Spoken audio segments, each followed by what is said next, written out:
था या फिर जबरदस्ती उनको इस्लाम में कन्वर्ट किया जा रहा था। महिलाएं अपने आप को मार देती हैं, या तो कोई कुएं में कूद जाती है या फिर कोई जहर खाकर अपने आप को खत्म। भारत में मुस्लिम माइनॉरिटी के लोगों के साथ कुछ हिंसा नहीं होनी चाहिए। जैसे ही दिल्ली पहुंचते हैं, वहां से तांगे में बैठकर शाम 4:30 बजे बिरला हाउस के लिए गोडसे ने अपने आप को सरेंडर कर दिया और वहीं विष्णु कर करे और आपटे वहां से भाग गए।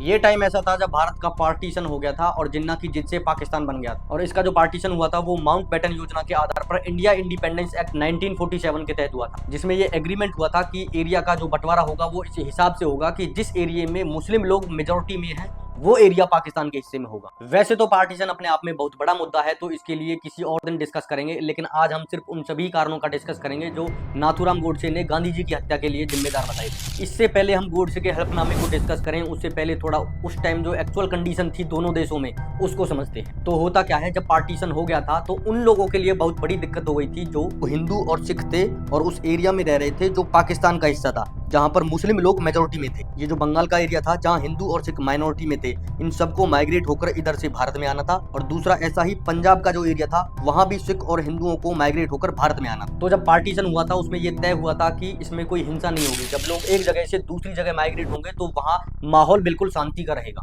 और भारत में गांधी जी लगातार इस बात को लेकर लोगों को समझा भी रहे थे और अपील भी कर रहे थे कि भारत में मुस्लिम माइनॉरिटी के लोगों के साथ बिल्कुल भी हिंसा नहीं होनी चाहिए। लेकिन यहाँ पाकिस्तान की तरफ से इस बात को लेकर कोई भी कदम नहीं उठाया गया। उल्टा ये लोग सिख और हिंदू कम्युनिटी को टारगेट कर रहे थे। हिंदू और सिख महिलाओं का रेप कर रहे थे, लोगों को जबरदस्ती धर्म परिवर्तन के लिए मजबूर किया जा रहा था। कम्युनल टेंशन जो थी वो बहुत ज्यादा बढ़ रही थी। पर डे लोग हजारों की संख्या में इस हिंसा का शिकार हो रहे थे, जिसमें महिलाओं के साथ बहुत ज्यादा बदतमीजी की जा रही थी और हिंदुओं को वहां से भगाया जा रहा था या फिर जबरदस्ती उनको इस्लाम में कन्वर्ट किया जा रहा था। ये एक घटना पाकिस्तान में रावलपिंडी के एक गांव थोआ खालसा की है। यहाँ पर हमलावर हिंदू और सिख लोगों के साथ मारकाट और लूटपाट को अंजाम दे रहे थे और साथ के साथ धर्म परिवर्तन के लिए उनको मजबूर कर रहे थे। तो उस दिन होता क्या है, इस गांव की 90 महिलाएं जो हिंदू और सिख थी उनको पता चल गया था कि हमलावरों ने इनके गांव पर अटैक कर दिया है। तो ये महिलाएं आपस में मिलकर ये डिसाइड करती हैं कि हमारे और हमारे सम्मान के लिए यही अच्छा होगा कि हम अपने आप को मार देते हैं और ऐसा करने से हम इन लोगों की दरिंदगी और धर्म परिवर्तन दोनों से बच जाएंगे। तो ये सारी की सारी 90 महिलाएं अपने आप को मार देती हैं, या तो कोई कुएं में कूद जाती है या फिर कोई जहर खाकर अपने आप को खत्म कर देती है। तो इस टाइम जो पाकिस्तान में हिंदू और सिख कम्युनिटी के लोग थे, या तो उनको मार दिया जाता या फिर उनको इस्लाम में कन्वर्ट कर दिया जाता। ऐसी ही घटना पूरे देश में जगह जगह पर हो रही थी।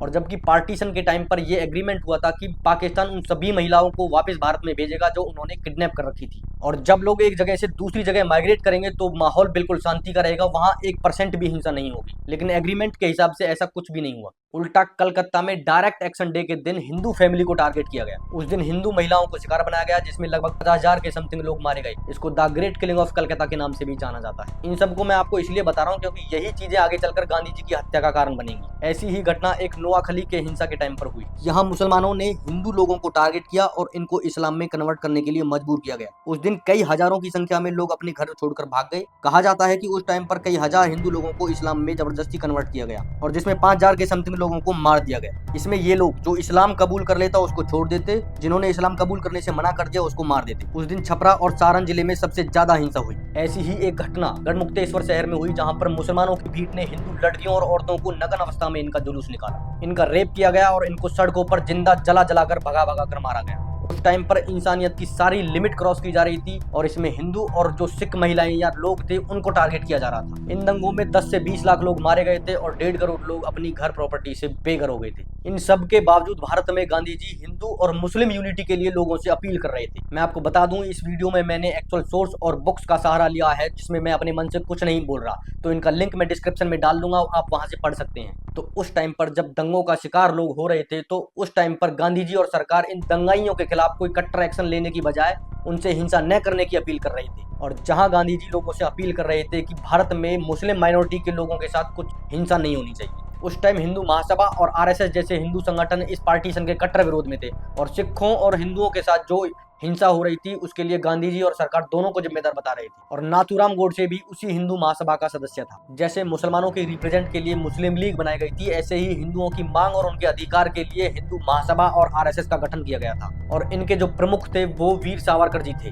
तो उस टाइम पर जो हिंदू और सिखों के साथ हिंसा हो रही थी उनके खिलाफ जो आवाज उठा रहे थे वो हिंदू महासभा और आरएसएस के लोग ही थे। ट्रेनों में जो लाशें भर भर के भेजी जा रही थी उन सब के खिलाफ ये हिंदू महासभा और आरएसएस के लोग ही आवाज उठा रहे थे। और ये लोग गांधी जी और कांग्रेस इन सब के लिए इन दोनों को ही जिम्मेदार बता रहे थे। तो 30 जनवरी को होता क्या है, उस दिन नाथूराम गोडसे और उसके साथ अन्य दो साथी नारायण आप्टे और विष्णु करकरे, इन लोगों ने गांधी जी को मारने का प्लान बना लिया था। तो ये लोग दिल्ली को निकल जाते हैं। ये लोग जैसे ही दिल्ली पहुंचते हैं वहां से तांगे में बैठकर शाम 4:30 बजे बिड़ला हाउस के लिए निकल जाते हैं। और अब यहाँ से आप्टे और करकरे बिड़ला भवन की ओर निकल जाते हैं और गोडसे यहाँ से प्रार्थना स्थल की ओर निकल जाते हैं, जहां पर गांधी जी प्रार्थना सभा करने के लिए जा रहे थे। गोडसे ने देखा कि गांधी जी प्रार्थना स्थल की ओर बढ़ रहे हैं, तो उसने गांधी जी को गोली मार दी। जैसे ही गांधी जी को गोली लग जाती है, भीड़ में भगदड़ शुरू हो जाती है और गांधी जी हे राम का अंतिम नाम लेते हुए मर जाते हैं। गोडसे ने अपने आप को सरेंडर कर दिया और वहीं विष्णु करकरे और आप्टे वहां से भाग गए। गोडसे कट्टर हिंदूवादी विचारधारा रखने वाले व्यक्ति थे। गांधी जी की हत्या के लिए इन्वेस्टिगेशन स्टार्ट हुई तो उसमें पाया कि नाथूराम गोडसे के अलावा 8 लोग भी इस हत्या में शामिल थे। उस टाइम दिल्ली में लाल किले में इस केस की सुनवाई के लिए एक स्पेशल अदालत लगाई गई और 10 फरवरी को आत्माचरण की बेंच ने नाथूराम गोडसे और नारायण आप्टे को फांसी की सजा सुनाई। और वहीं इसमें विष्णु करकरे, मदन लाल, शंकर और गोपाल गोडसे इनको लाइफ टाइम की सजा सुनाई।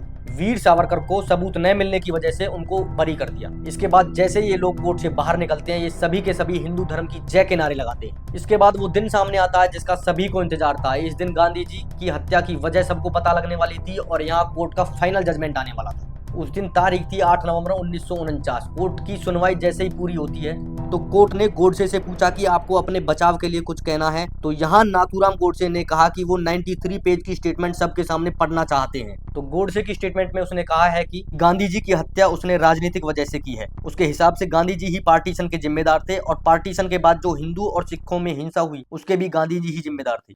उसने कहा है कि गांधी जी ने चाहते हुए भी हिंदू और सिखों के बीच जो हिंसा हो रही थी उसके खिलाफ आवाज नहीं उठाई। गोडसे ने अपनी एक वजह ये भी बताई है कि गांधी जी 13 जनवरी 1948 को अपनी 2 मांगों को लेकर भूख हड़ताल करते हैं, जिसमें पहली मांग थी कि पाकिस्तान को 55 करोड़ रुपए दिए जाएं और दूसरी दिल्ली में मुसलमानों पर होने वाले जो हमले थे वो रोक दिए जाएं और साथ के साथ जो मुसलमान माइग्रेट होकर दिल्ली से पाकिस्तान गए हैं उनके जो घर हैं उनको हिंदुओं को नहीं दिया जाए। मैं आपको बता दूं, जब भारत का बंटवारा हुआ था तब खजाने का भी बंटवारा हुआ था, जिसमें भारत को पाकिस्तान को 75 करोड़ रुपए की राशि देनी थी, जिसमें 20 करोड़ रुपए पहली किस्त में दे दिए थे और 55 करोड़ रुपए अभी देने बाकी थे। तो यहाँ सरदार पटेल और भारत सरकार का मानना था कि जब तक पाकिस्तान हिंसा नहीं रोक देता और कश्मीर से अपनी आर्मी नहीं हटा लेता वो जब तक पाकिस्तान को पैसे नहीं देंगे, क्योंकि उनका मानना ये था कि यदि अभी पाकिस्तान को ये राशि दी जाएगी तो एक तो हिंदू लोग इनसे नाराज हो जाएंगे और दूसरा पाकिस्तान इन पैसों का अपनी आर्मी के सहयोग के लिए यूज करेगा जो उस टाइम कश्मीर में लगातार अटैक कर रही थी। वहीं दूसरी तरफ गांधी जी भूख हड़ताल कर सरकार पर प्रेशर बना रहे थे कि ये राशि पाकिस्तान को तुरंत दी जाए। और उसके बाद होता क्या है, नेहरू